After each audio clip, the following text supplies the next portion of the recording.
Ribbit. I don't care if you're cursed. You cannot try and tongue-kiss everyone to try to reverse it. Besides, it won't work. Despite decades of living with the Grimm Effect, some folks still hadn't read the original stories, which were more horror than fairy tale.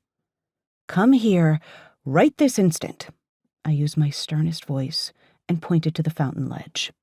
Rather than obey, the frog chose to leap away from me, sproing, sproing, right in front of a car.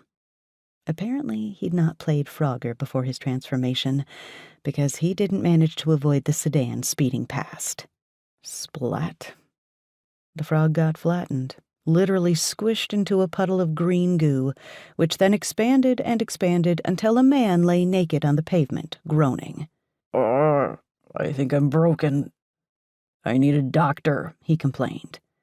And pants. Transformation spells were the worst when broken, as the person returned disoriented and naked. I put a call into dispatch. Frog problem resolved, but the Grimfer, the name given to a person caught up in the Grimm Effect, requires medical assistance. On it, stated Darren, our guy manning the office phone line. What's going to happen to me? Whined the guy lying on the pavement. Nothing.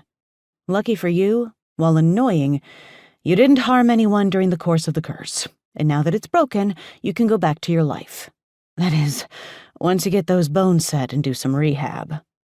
But what about my princess? I was supposed to get a princess. He had the nerve to pout. Only the prince gets a princess in the book, and you, sir, are no prince. With that, I left. Another mission accomplished.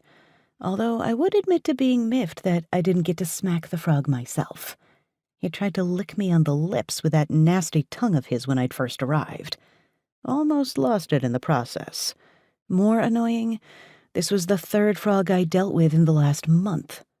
I really hoped a true frog prince would find his damned princess and put that particular fairy tale curse to bed, because that really was the only way to stop the cycle for a bit. See, since the Grimm Effect, also known as Fairy Tale Apocalypse, through some kind of magic scientists couldn't explain, fairy tales had been infecting people. One day, a girl walks to the store, dangling her basket, and the next, she's being stalked by a wolf, and would have gotten eaten but for the handsome huntsman. Ask me how I know.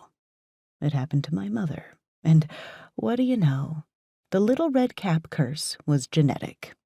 It passed down to me.